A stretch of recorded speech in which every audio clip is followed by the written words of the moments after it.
क्या पढ़ रहे हो अध्याय 2 में? जैसे अवचेतन मन होता है, हम्म। जैसे कि कहते हैं कि मतलब मेरे को अवचेतन में जैसे हम जो सोचते हैं वो हो जाता है क्या? मान लो फिर तो हम असल में कहते हैं कि अवचेतन मन में जो सोचते हैं कैसे कैसे काम करता है अवचेतन मन? How it works? तो सवाल ये है कि अवचेतन मन कैसे काम करता है, और क्या कोई बात हमने अवचेतन मन में डाल दी तो वो फलीभूत हो जाती है ना? What is subconscious mind, how it functions, and if we are able to place something in the subconscious mind, does it materialise, है ना? यही प्रश्न हो गया। क्या है सबकॉन्शियस माइंड? क्या अभी तक आपकी इसके बारे में धारणा है या समझ है? मतलब ऐसा लगता है कि वो एक विचारों का उत्पन्न करना या फिर विचारों को उत्पन्न करना या सही गलत सोचना। नहीं। चेतन और अवचेतन मन सर, जो हम जाग रहे होते हैं, जागते में हमारे मन में जो विचार आते हैं, करेक्ट। वो चेतन मन कहलाता है। जब हम सो रहे होते हैं, हमारी आंख लगी होती है, उस समय जो हमारे दिमाग में चलता रहता है वो अवचेतन सबकॉन्शियस माइंड कहलाता है। ठीक।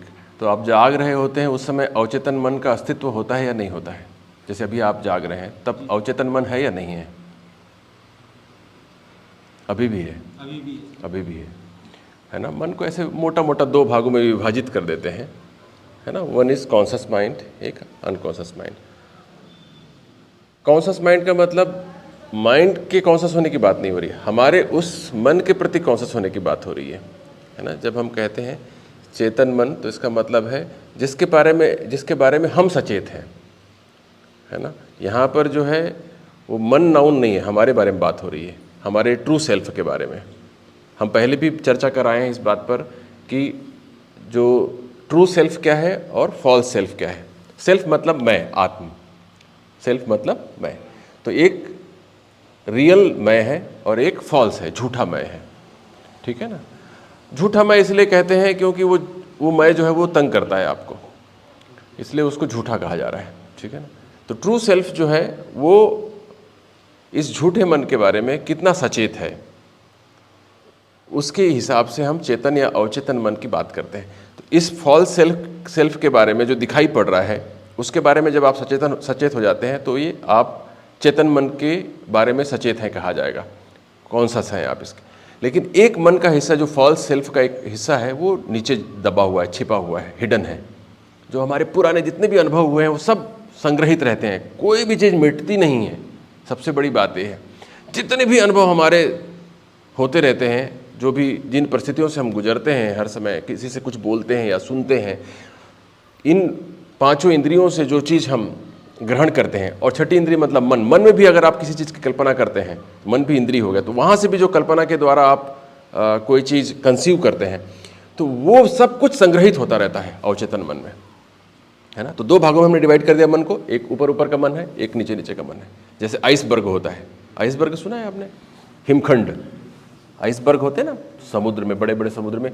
आपने सुना होगा टाइटैनिक जो है वो आइसबर्ग से टकरा गया था और उसके बाद क्रैश हो गया था, अनसिंकेबल जो शिप था वो ख़त्म हो गया था, है ना? सुना है ना टाइटैनिक के बारे में? तो वो आइसबर्ग से टकराया था। तो आइसबर्ग क्या होता है? आइसबर्ग का ये कहा जाता है कि करीब 1/8 हिस्सा ऊपर रहता है, 7/8 हिस्सा नीचे होता है। मतलब 8 हिस्से का आइसबर्ग है तो उसका केवल 1 हिस्सा ऊपर रहेगा और 7 हिस्से नीचे रहते हैं, छिपा हुआ रहता है। तो ये तो बहुत छोटा हो गया। अवचेतन मन में कई गुना ज़्यादा है, केवल 7/8 नहीं है, वहाँ पर बहुत ज़्यादा संग्रहित है, कई जन्मों का भी संग्रहित है। अगर आप पुनर्जन्म को विश्वास करते हो तो पुनर्जन्म, पिछले जन्मों के कई जन्मों के वहाँ संग्रहित पड़े हुए हैं। इस जन्म का ही इतना अधिक अनुभव हो जाता है, इस जीवन में ही जब से आपने जन्म लिया है पांचों इंद्रियां सतत कार्य कर रही होती हैं, है ना? सतत कार्य कर रही होती हैं, तो वो संग्रहित होता चला जाता है, तो उसके इम्प्रेशंस रह जाते हैं। उसी को आध्यात्मिक भाषा में संस्कार कहते हैं। इम्प्रेशंस कोडेड फॉर्म में रह जाता है, कोडेड फॉर्म में। जैसे हमारा जेनेटिक कोड है जिसमें सब कुछ लेखा जोखा रखा हुआ है, कैसे हमारा जीनोटाइप होगा, कैसे फिनोटाइप होगा बॉडी का, वो सब कुछ आपके जीन्स में होता है कोडेड फॉर्म में। ठीक उसी तरह से हमारे अवचेतन मन में सब कुछ कोडेड फॉर्म में पड़ा होता है, कभी कभी आपने ध्यान दिया होगा कि जब मन एकदम शांत होता है तो अचानक से बहुत पुरानी बातें याद आ जाती हैं आपको, जिसकी आपने कल्पना नहीं की होती है कि याद आ सकेगा कभी आपको। ऐसा होता है ना? और बहुत ही स्पष्टता के साथ में याद आ जाती हैं आपको, विविडली। वो कैसे संभव हो पाता है? इसका मतलब ये है कि वो संग्रहित था, अभी भी पड़ा हुआ था, है ना? अब ये वैज्ञानिक अभी भी पता नहीं लगा पाए हैं कि कहाँ पर संग्रहित रहता है वो, ठीक है ना? ब्रेन को काटो आप, डिसेक्शन करो, मैडम एनाटॉमिस्ट हैं, करती है डिसेक्शन, कहीं पर नहीं दिखाई पड़ता मन तो, कितना भी डिसेक्ट करो कहीं पर संस्कार नज़र नहीं आते हैं, है ना? कहीं कुछ नज़र नहीं आता है। कैसे काम करता है, कहाँ रहता है? तो जैसे आई क्लाउड काम करता है ना, जो लोग आईफोन यूज़ करते हो जानते हैं आई क्लाउड होता है। आई क्लाउड में सब संग्रहित होता है, जो भी आप फोटो खींचते हैं फ़ोन पे वो सब संग्रहित होता है। इसमें उसका छोटा सा बस धुंधला प्रतिकृति रहता है इसमें, बाकी सब कुछ आई क्लाउड में संग्रहित होता चला जाता है। और जब चाहे तब आप उसको डाउनलोड कर सकते हैं वहाँ से। इस फ़ोन से कर सकते हैं, मैकबुक से कर सकते हैं, आईपैड है आपके पास, मुझसे आप डाउनलोड कर सकते हैं। तो आई क्लाउड में सब संग्रहित होता चला जाता है, ठीक है ना? वैसा ही कहीं पर आई क्लाउड जैसा सिस्टम है हमारे जगत में, है ना? आपकी भी बातें कहीं संग्रहित रहती हैं। तो अगर मैंने किसी तरीके से ट्यून कर लिया अपने मन को उस चीज़ को रिसीव करने के लिए, तो आप जो सोच रहे हैं वो भी मैं कैच कर सकता हूँ, डाउनलोड कर सकता हूँ, है ना? क्योंकि हम सब एक समष्टि मन के हिस्से हैं। समष्टि मन का मतलब हुआ कलेक्टिव माइंड, है ना? हम सब सोचते हैं कि हम सब इंडिविजुअल माइंड रखते हैं, लेकिन वस्तुतः हम सब शेयर कर रहे होते हैं एक दूसरे के मन को, ठीक है ना, किसी न किसी रूप में। इसलिए कभी कभी आप जो सोचते हैं वो आगे वाले को पता चल जाता है। आपके मन में आ रहा है कि यार चाय पीने चलना है, ठीक उसी क्षण आगे वाला पूछेगा चाय पीने चलना है क्या? ऐसा होता है कई बार, है ना? घर में आप सोच रहे हो चाय, और वाइफ पूछ ले चाय बना दूं क्या, तो आपको लगता है अरे मेरे मन में भी यही चल रहा था, आपने तो मेरे मुंह की बात छीन ली। ऐसा बोलते हैं ना, वो ट्रांसमिट हो जाता है, ठीक है ना? या आपने किसी तरीके से उनके साथ ट्यून कर लिया। तो एक कलेक्टिव माइंड है जिसको हम सब शेयर करते हैं, साझा करते हैं। तो अवचेतन मन जो है वो, अवचेतन मन नीचे, अव मतलब नीचे होता है ना? अव मतलब नीचे, ठीक है ना? तो नीचे पड़ा होता है चेतन मन के नीचे, ठीक है ना? नीचे का मतलब ऐसा बोलने के लिए है, ऊपर नीचे अब कहा नहीं जा सकता। ये हो सकता है कि बाहर पेरीफेरी चेतन मन है, केंद्र में अवचेतन मन है। अब वो बहुत अधिक कोई इस पर संयम करे इस धारणा पर, चेतन और अवचेतन मन की धारणा पर कोई संयम करे। संयम का मतलब होता है ध्यान, धारणा, समाधि जब एक साथ घटित होते हैं तब उसको संयम कहते हैं। तो अगर कोई इस पर संयम करे तो उसे इसका बोध हो सकता है कि किस तरह से इसकी संरचना होती है, ठीक है ना? तो संभव है, ये कोई ऐसी असंभव बात नहीं है। क्योंकि हमें इसका अनुभव नहीं है इसलिए हम ये सब बातों का संभव मानते हैं या समझ नहीं पाते हैं, कुछ गूढ़ बातें समझ लेते हैं इनको। ऐसा नहीं है। कोई भी उस पर समय देगा, ऊर्जा लगाएगा, संयम करेगा तो उसे उसका बोध हो सकता है। तो अवचेतन मन में सब संग्रहित है, मान के चलिए आपकी सब बातें संग्रहित हैं, ठीक है, जिसका आपको भी पता नहीं है ना? बहुत बार आप करके भूल चुके हैं उसको। अच्छे बुरे ख्यालात सब जमा रहते हैं वहाँ पर। इसलिए कहा जाता है, जैन लोग तो इसके बारे में बड़े सजग होते हैं। वो कहते हैं कि थोड़ा भी गलत भाव ना आए, क्योंकि एक बार भी आया तो संग्रहित हो गया, फिर वो कभी भी तंग कर सकता है, कभी भी अपना सिर उठा सकता है वो, ठीक है ना? कभी भी। इसलिए गलत भाव आने मत दो। ऐसा नहीं कि अभी गलत भाव आया और फिर आप उसको शुद्ध कर लेंगे, उसका इम्प्रेशन रह जाता है और उसको जलाने के लिए बहुत परिश्रम करना पड़ता है। उसके बीज को भूनने के लिए आपको बड़ा परिश्रम करना पड़ेगा। इसलिए गलत भाव ना आए, इसका ध्यान रखें, मन को शुद्ध करने की कोशिश करें, ऐसा कहा जाता है। तो कॉन्शियस माइंड ज़्यादा पावरफुल रहता है कि सबकॉन्शियस माइंड? देखो, कॉन्शियस माइंड आपके वश में है, ठीक है ना? तो आपकी दृष्टि से आप उसे कंट्रोल कर सकते हैं आसानी से, तो वो उतना पावरफुल नहीं हुआ।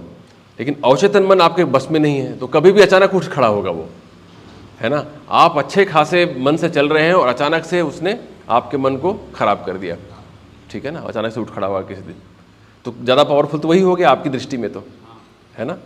और आप पावरफुल होते हैं चेतन मन के लिए ज़्यादा। लेकिन अब जब ध्यान करने लगते हैं तो आप इस अवचेतन मन को देखने लग जाते हैं, थोड़ा थोड़ा करके, जो संग्रहित भाव है उसको, उनके जो सटल इम्प्रेशंस हैं उसको आप परसीव करने लग जाते हैं, सटल इम्प्रेशंस को, ठीक है ना? तो इसलिए ध्यान करने से मन शांत होने लगता है। किसी भी रूप में, ध्यान ही क्यों कहें, किसी भी अन्य तरीके से भी अगर आप अपने मन को शांत करने लग जाएं, शांत कर सकें किसी भी तरीके से, तो वो संभव हो सकेगा। अगर आप 1 घंटा 2 घंटा ध्यान लगाते हैं तो उस दौरान मन शांत हो सकता है। या किसी दिन आपने अवकाश ले लिया अपने दैनिक कार्यों से, तो उस दिन आपका मन शांत हो सकता है। और आपने आंखें बंद करके बहुत गहराई से मन को और शांत करने का प्रयत्न किया, तो आप अपने अवचेतन मन में चल रहे विचारों को या संग्रहित भावों को देख सकते हैं। मतलब अनुभव कर सकते हैं, उनके बारे में जानकारी प्राप्त कर सकते हैं। फ़ायदा ये होगा कि उससे आप उनको मॉडिफाई कर सकते हैं। ठीक है ना? तो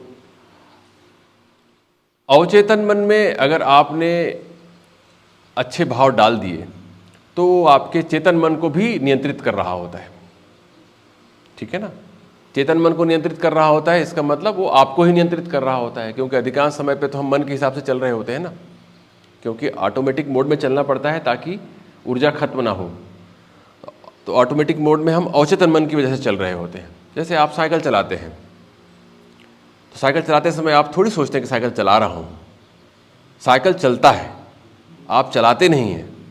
यद्यपि आप चलाते हुए मालूम पड़ते हैं, लेकिन चलाते आप नहीं हैं, अवचेतन मन चला रहा होता है। इसलिए कभी आप यहाँ से निकलेंगे एमएमआई के लिए और एमएमआई पहुँचने के बाद मालूम पड़ता है, अरे मैं एमएमआई पहुँच गया। आप कुछ और सोच रहे होते हैं, किसी अन्य बात की आपके मन में चर्चा हो रही होती है अंदर ही अंदर, और आप वहाँ पहुँच जाते हैं तो वहाँ मालूम पड़ता है, अरे मैं पहुँच गया। तो कौन चला रहा था फिर? है ना? अवचेतन मन चला रहा था। अवचेतन मन शरीर की मेमोरी के साथ काम करते हुए चला रहा था। शरीर की भी अपनी मेमोरी होती है, ठीक है ना, अपनी स्मृति होती है इसकी। तो अवचेतन मन में अगर आपने कोई बात डाल दी बहुत अच्छे तरीके से, तो फिर वो बहुत सारे काम आपके ऑटोमेटिकली होने लग जाएंगे। जैसे आपने मन में डाल लिया कि मुझे बहुत ही शुद्ध जीवन जीना है, परम बोध को उपलब्ध होना है ना, और उसके लिए आपने उसके इंग्रेडिएंट्स डाल दिए कि ये चीज़ें करूँगा मैं और उससे मैं परम बोध तक पहुँच जाऊँगा।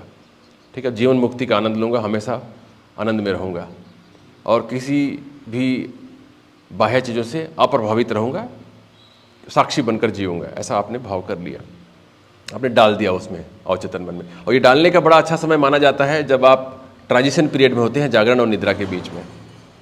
जागरण और निद्रा के बीच में ठीक सोते समय जो है, योग निद्रा करते हुए जब सो रहे हैं आप, उस समय अगर आपने कुछ भाव डाल दिए इस तरह के, तो वो में अंदर चला जाता है अवचेतन मन में वो, क्योंकि उसमें सारा कुछ अवचेतन मन से चलता है। आपका रात जो है ना, आपकी जो नींद है वो और स्वप्न है वो सब कुछ अवचेतन मन निर्धारित करता है, वही चलाता है, वही संचालन करता होता है उसका। तो वो वक्त में अगर आपने डाल दिया भाव, तो वो अंदर इम्प्रिंट हो जाएगा अवचेतन मन में, और वो आपके दैनिक कार्यों को, भावों को, चेतन मन को, सबको नियंत्रित करता रहेगा। तो आप निश्चित रूप से जल्दी पहुँचेंगे।